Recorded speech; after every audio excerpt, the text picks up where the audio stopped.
News of the Neri warriors' arrival spread through Horizon 9 like wildfire. By the time Taiho and the security team brought Jia to the colony's medical center, a crowd had gathered outside. Their faces showed a mix of fear, curiosity, and in some cases, anger. "Stand back. Make way," Chief Han shouted, his team forming a protective ring around Taiho and the alien. Jia walked slowly, one hand pressed to her wounded side, the other still holding onto Taiho's arm for support. She held her head high despite her injury.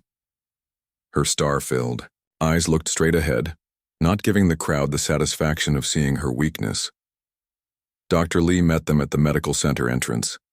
Her eyes widened at the sight of Jia, but she quickly regained her professional composure. "Bring her to Isolation Room 1, she said, leading the way. The room was designed for potentially dangerous alien life forms. Clear walls allowed for observation from outside. Inside was a bed, medical equipment, and very little else. "I need to examine her," Dr. Lee said to Taiho. "You should wait outside." "No," Taiho replied firmly. "She trusts me. I'm staying." Dr. Lee looked like she wanted to argue, but then nodded. "Fine, but the security team stays too." Jia sat on the examination table, her tall frame making it look too small. Dr. Lee approached slowly with a medical scanner. "I'm going to check your injury," Taiho explained, miming the actions. "She wants to help you."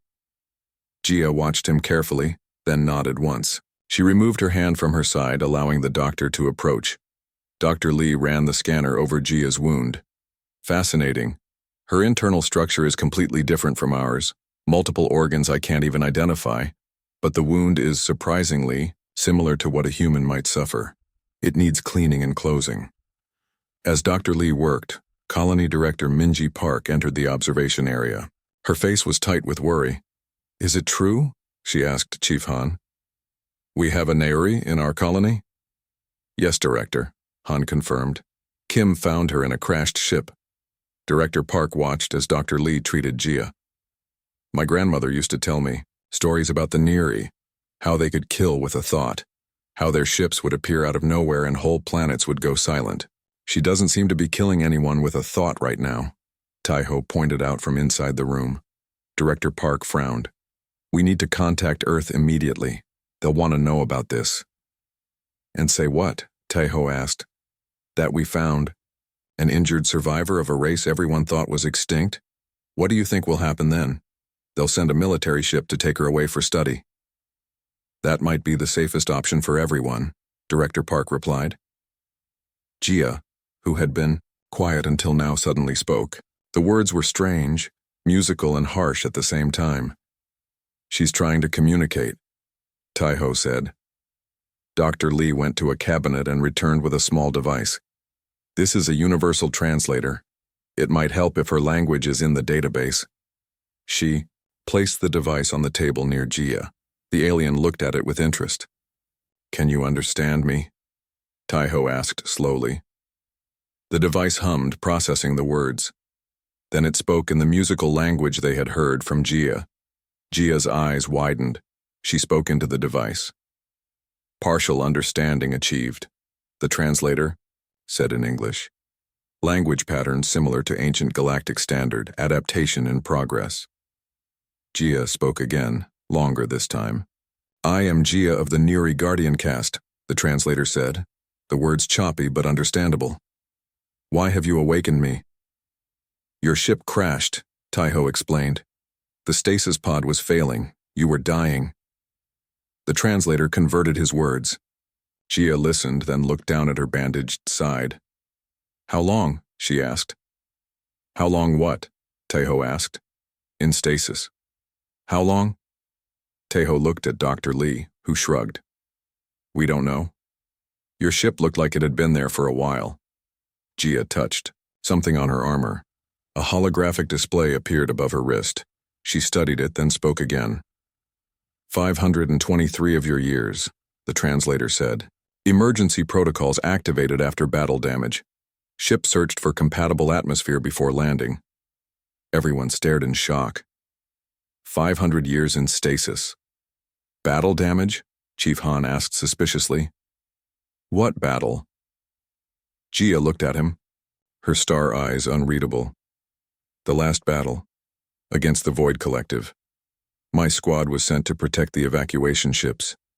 We were overwhelmed. I was the last survivor. Mission protocol required preservation of Neri knowledge. Stasis was initiated. The Void Collective? Director Park asked. What is that? The enemy, Jia said simply, as if that explained everything. Dr. Lee finished treating the wound. She needs rest now. The wound is serious, but her body seems to be healing faster than a human's would. I'll stay with her, Taiho offered. Absolutely not, Chief Han said. We'll post guards. And what will that accomplish except making her feel like a prisoner? Taiho argued. I found her. I'm responsible for her. Director Park studied him for a moment, then nodded. Fine. But guards outside the door and we monitor everything. Later, when they were alone except for the cameras watching them, Taiho sat in a chair beside Jia's bed. She was lying down now, her armor removed and replaced, with a medical gown that was too small for her. Are you comfortable? He asked. The translator, now working better after processing more of her language, converted his words. This situation is unexpected, Jia replied. My mission was to preserve knowledge until I found other Neri. Instead, I find humans.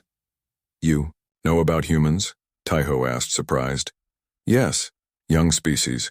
Early space travel when the war began, not involved in the conflict. She paused. You have advanced more than expected in 5 centuries.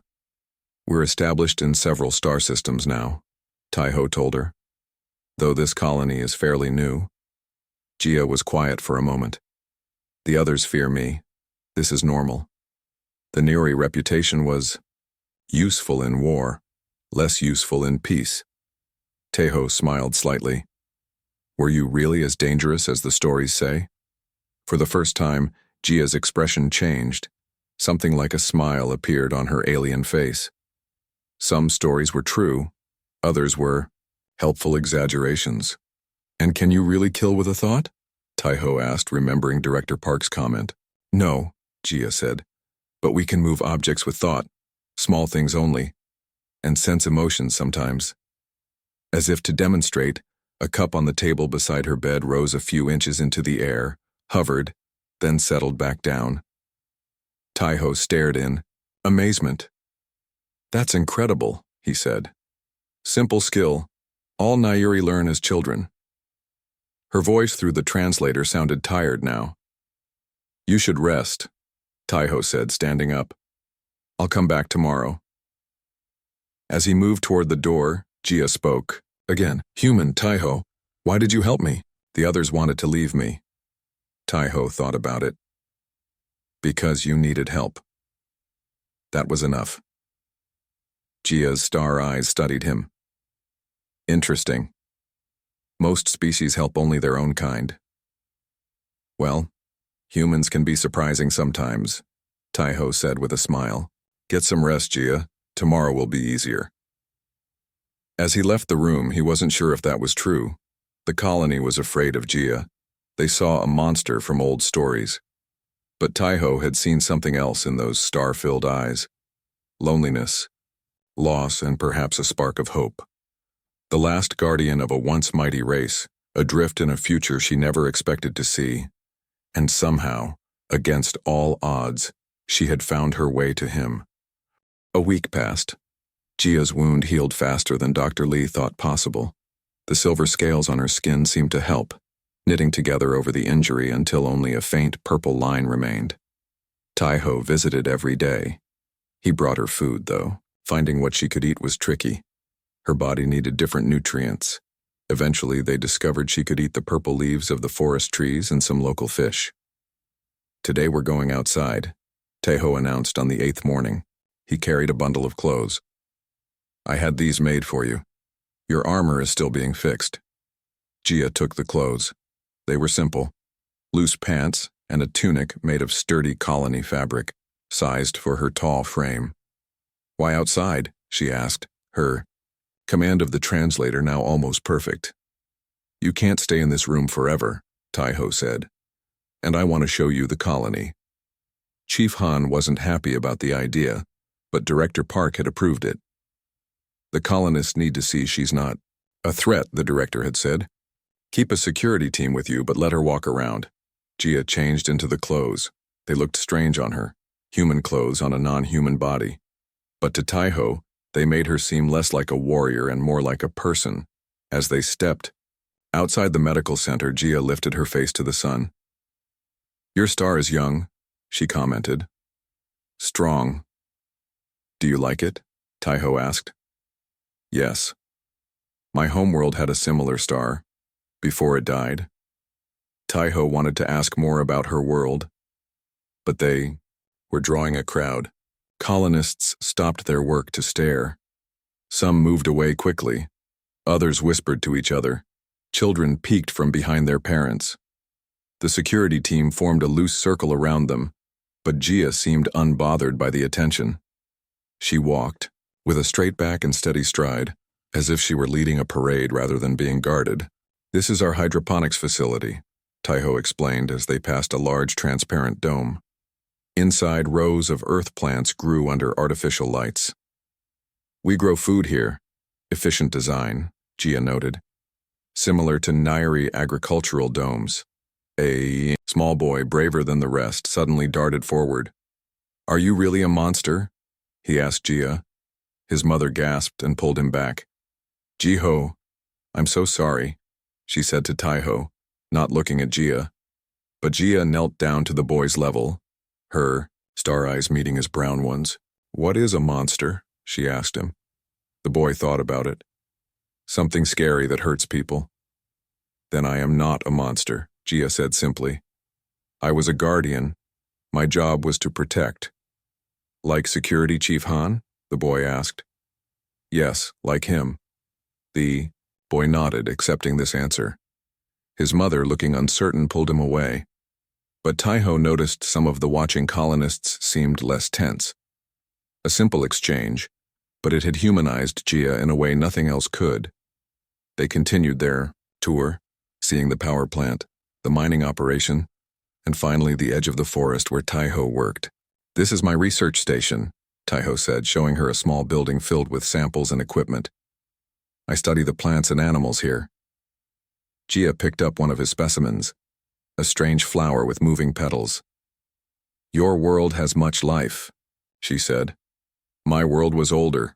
Most life had evolved to simpler forms before the end. What happened to your world? Taiho asked, seizing the opportunity. Jia's face became still. The Void Collective happened. They came from the spaces between stars. They consumed energy, all energy, including life energy. My world was one of the first to fall. I'm sorry, Taiho said quietly. It was long ago, even before my stasis. Jia put down the flower. The collective could not be reasoned with. They only consumed. So the Nairi fought them. Is that why other species feared the Nairi? Because you were warriors? Yes and no. We were warriors before the collective came. But the war changed us. Made us harder. We did necessary things. Terrible things sometimes. To protect others. Their conversation was interrupted by a sudden alarm blaring across the colony. Red lights flashed on every building. What's happening? Taiho asked as Chief Han ran toward them. Ship approaching, Han shouted. Unknown design. Not responding to hails. Jia's whole body tensed. Show me, she demanded. They rushed to the colony's control center. On the main screen was an image of a ship approaching. The planet. It was black, with a strange shifting surface that seemed to absorb light rather than reflect it. Jia hissed, a sound Taiho had never heard her make before. Void Scout, she said, her voice hard. They found me. Director Park turned to her in shock. The Void Collective? They're still out there? They are eternal, Jia said grimly. They consume, they grow, they spread. They must have detected my stasis pod awakening. What do they want? Han asked. Me. The last Neri. And then they will want your colony, your planet, your star. Gia's markings were pulsing rapidly now, glowing bright blue against her silver skin. They always want more. We need to evacuate, Director Park said, turning to her staff. Begin emergency procedures. No, Gia interrupted. There is no time, and nowhere to go that they will not follow. She turned to Taiho. I need my armor. 30 minutes later, Gia stood at the colony's edge, fully armed in her repaired silver armor. The markings on her skin matched those on the armor, pulsing with blue light. In her hand was a weapon recovered from her ship, a long staff with blades at both ends. You can't face them alone, Taiho argued. Let us help. Your weapons will not harm them, Gia said. Then tell us what will, Han said, stepping forward. This is our home. We'll fight for it. Gia looked at the human security team with their simple weapons, then at the colonists who had gathered behind them, no longer looking at her with fear, but with hope. They have a weakness, she said finally. Their central core absorbs energy but cannot handle certain frequencies. My weapon is tuned to those frequencies, but I only have one. Taiho thought quickly. What if we modified our colony's shield generators to match that frequency? Create a larger field? Gia looked at him with new respect. That might work, but we would need to draw the scout ship close enough. So you're the bait, Han said. Understanding. I am a warrior, Gia replied. It is what I was born to be. As they rushed to modify the shield generators, Taiho worked alongside Gia. Their hands touched as they adjusted the equipment, and Gia didn't pull away. Why are you helping us? Taiho asked. You could take your ship and escape. Where would I go? Gia asked. My people are gone. My mission failed. She paused. And you helped me when all others would have feared me.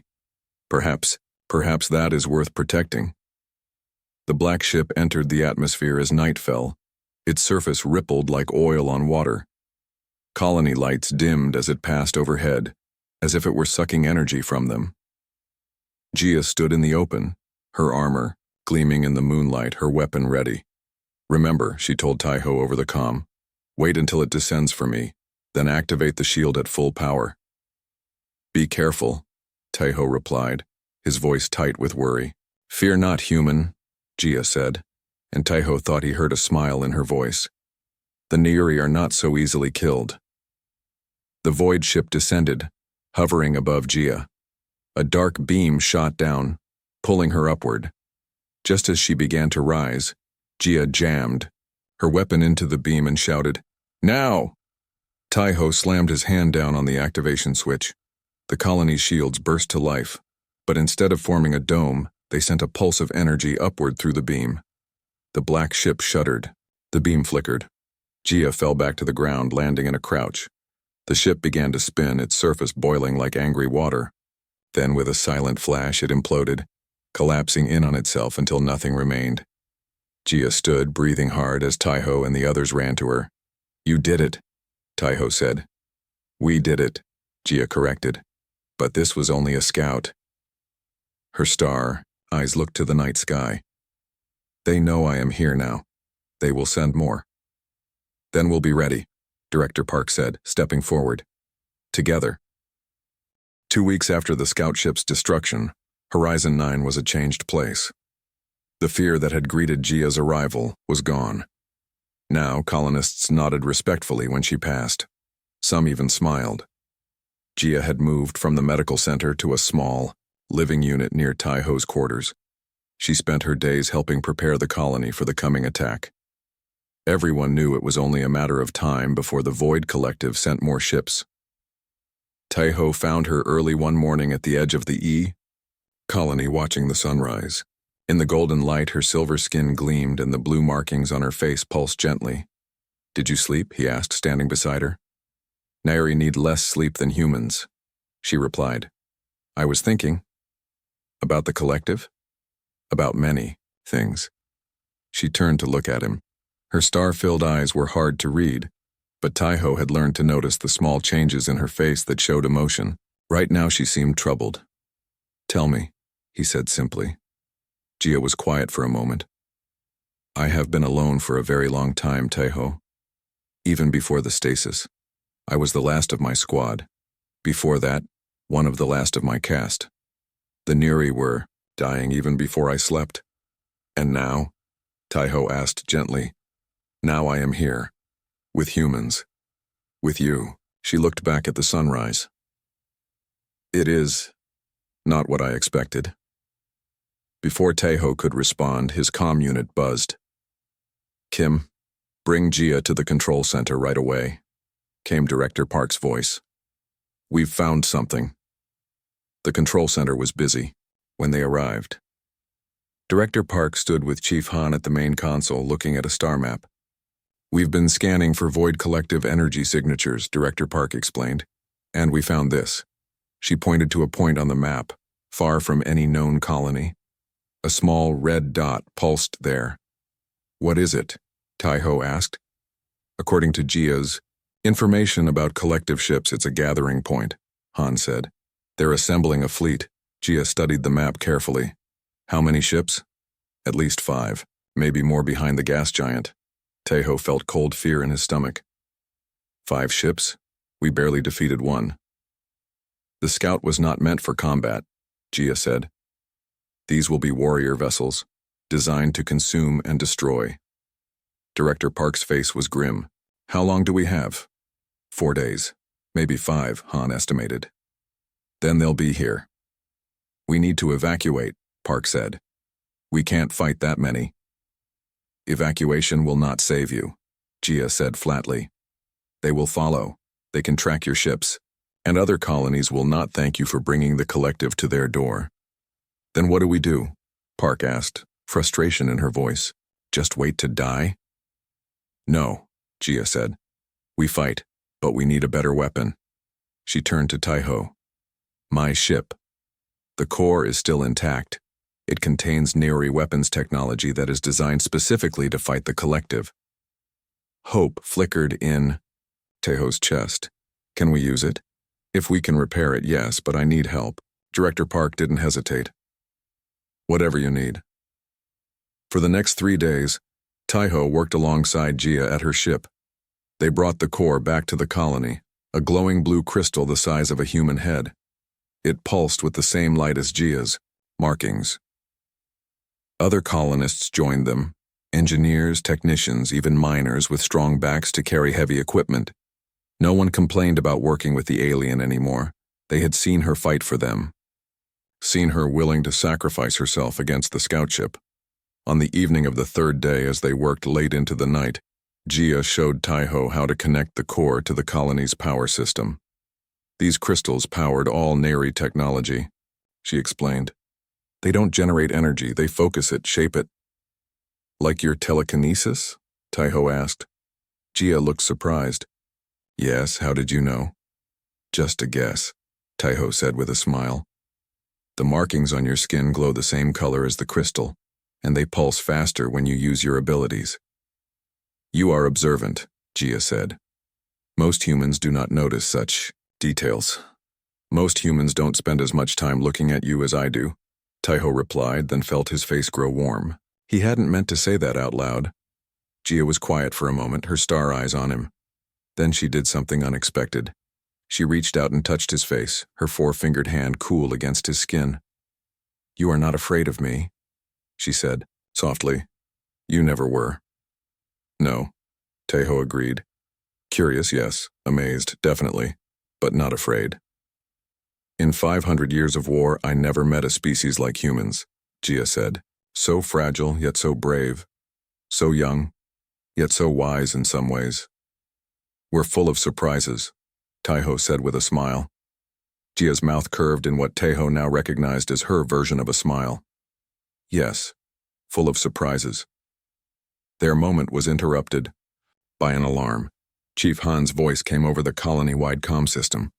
Multiple objects entering the system, collective ships approaching sooner than expected. All colonists to emergency stations. Taeho and Jia looked at each other. Is the weapon ready? He asked. It will have to be, she replied. On the colonies, edge, they had built a large dish-shaped device connected to Gia's crystal core. It looked like a satellite dish, but instead of receiving signals, it was designed to focus energy, the same energy the collective fed on, into a deadly beam. The principle is simple, Gia explained to Director Park and Chief Han as colonists rushed to their positions. The collective feeds on energy.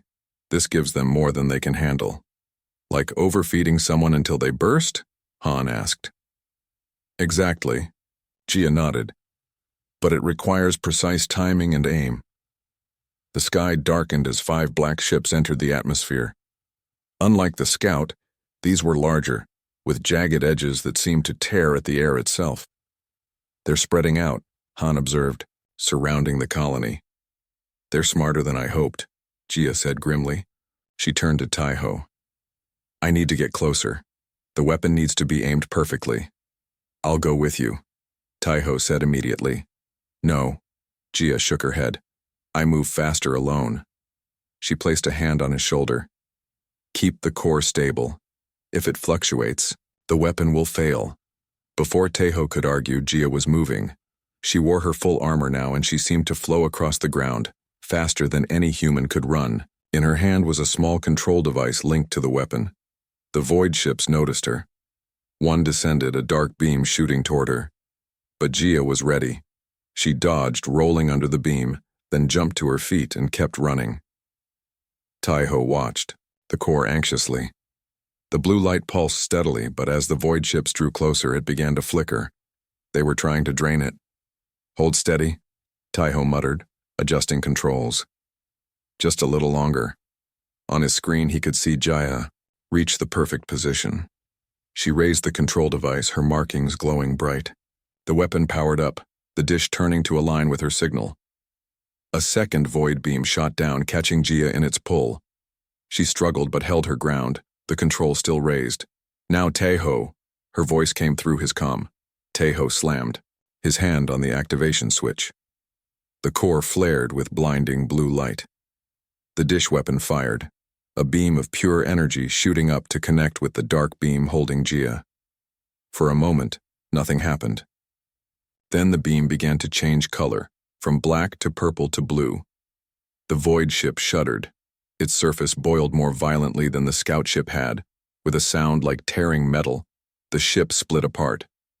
The beam released Gia, who fell to her knees but kept the control raised. She turned it toward the next ship. One by one, the weapon targeted the void ships. One by one, they burst apart, unable to process the overwhelming energy being forced into them. When the last ship exploded, a cheer went up from the watching colonists. Taiho left the core station, running toward where Gia knelt on the ground. She looked up as he approached, exhaustion clear on her face, but she was smiling.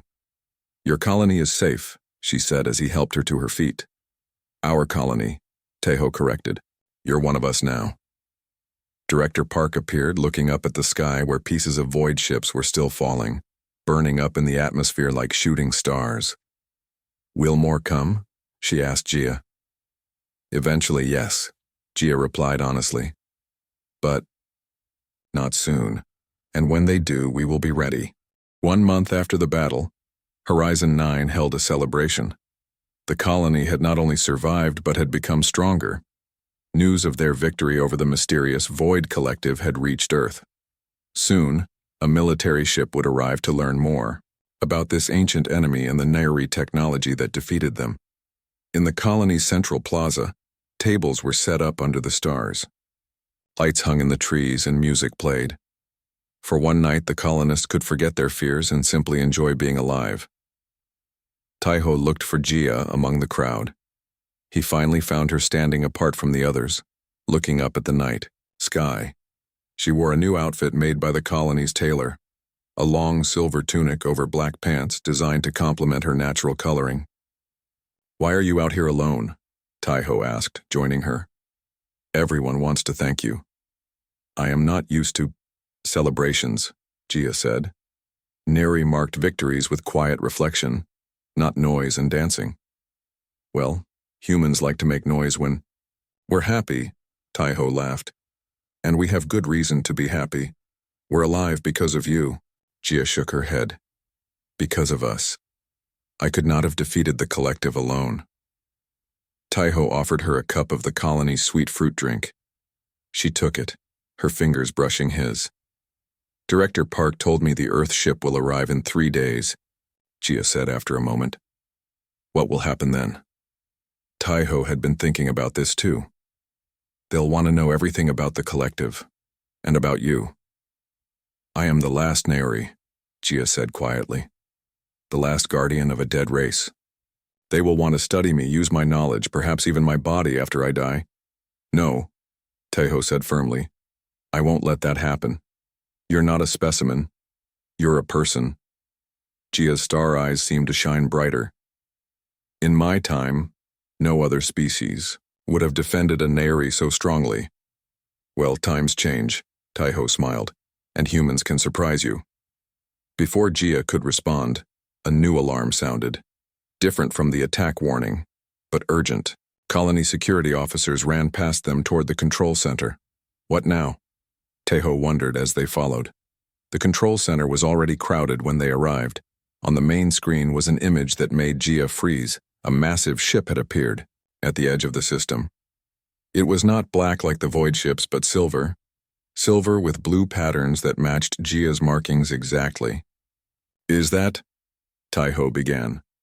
A Naori warship, Gia whispered, her voice filled with disbelief. But that's impossible. They were all destroyed. It's hailing us, the communications officer announced. Everyone turned to Gia. She stepped forward, her eyes never leaving the screen. Except the hail. The screen flickered and then showed an alien face, another Naori. This one was male, with heavier facial ridges and deeper blue markings. He wore silver armor similar to Gia's. This is Guardian Commander Ron of the Naori. Warship Eternal Light, the alien said in the musical Naori language, which the translator converted. We have detected a Naori life sign on this world. Identify yourself. Gia spoke, her voice shaking slightly. I am Guardian Jaya, 3rd Squadron, 7th Fleet. How is this possible, Commander? The fleets were destroyed. The commander's star eyes widened at the sight of her. Guardian Jaya, you were lost 5 centuries ago. Most of the fleet was indeed destroyed. But some of us escaped. We've been in deep stasis, hiding in the void between galaxies. Our sensors recently detected void collective activity in this system. And then, your energy signature. Director Park stepped forward. Commander, this is Director Minji Park of the human colony Horizon 9. Gia has been living with us. She helped us defeat the Void Collective. Commander Ron studied the humans thoughtfully. Humans? Yes, we remember your species from before. You were just beginning your journey to the stars.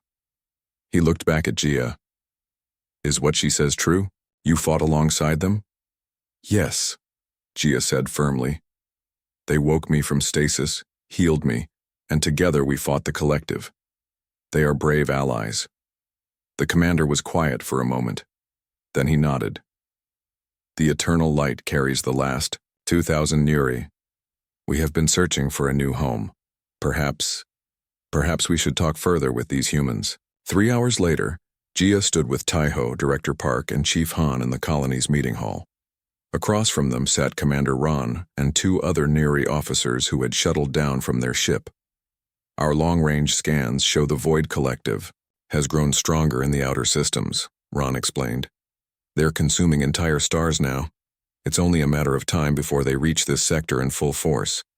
The small group we defeated was just the beginning, Gia said. Yes, Ron nodded. But your victory is significant. The weapon you created, combining Naori crystal technology with human power systems, is new.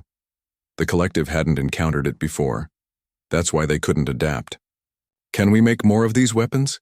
Director Park asked. With our help, yes, one of the Naori officers said. But it will require cooperation between our peoples. Taiho looked at Gia, seeing hope in her face for the first time. She was no longer the last of her kind, no longer alone. What do you propose, Commander? Chief Han asked. An alliance, Ron said simply. Naori and humans fighting together against the collective. We have the knowledge and experience. You have resources and numbers. Together, we might succeed where either would fail alone. Director Park didn't hesitate. I can't speak for all of Earth, but Horizon 9 stands with you. And I believe Earth will too, once they understand the threat. Later, as the meeting ended, Jia and Taiho walked outside. The celebration in the plaza had grown even larger with the news of the Neri ship's arrival. Some brave colonists were even talking with the Nairi officers, offering them drinks and food. Everything has changed, Jia said, watching her people interact with humans. When I went into stasis, we were feared warriors fighting a losing battle. Now you have a second chance. Taiho finished for her. Both our peoples do. Jia turned to him. I should rejoin my people on their ship. Taiho felt his heart sink, but he nodded. Of course, you belong with them. But I will return, Jia continued, watching his face carefully. As liaison between Neri and humans, someone who understands both worlds.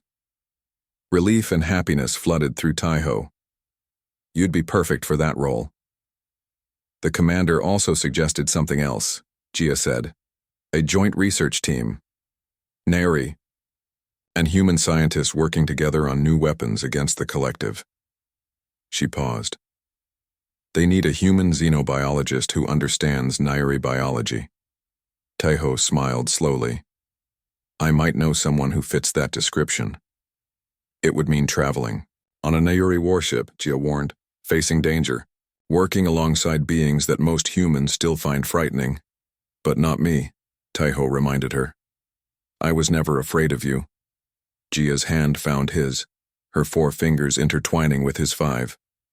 No. You saw me as I was, not as the stories painted me. Above them, the silver Neri ship shone in the night sky like a new star. Around them, humans and Neri talked and shared food, the ancient fear giving way to new understanding. What happens now? Taiho asked. Now, Jia said, her star eyes reflecting the lights of the celebration. We write a new story, not of the feared alien warrior, but of 2 peoples who found each other when they needed it most. Taiho squeezed her hand gently. I like that story. As do I, Jia agreed. And it all began because one human wasn't afraid to get close. Together, they walked back toward the lights and music, no longer alien and human, but simply 2 people finding their way in a dangerous universe. Together.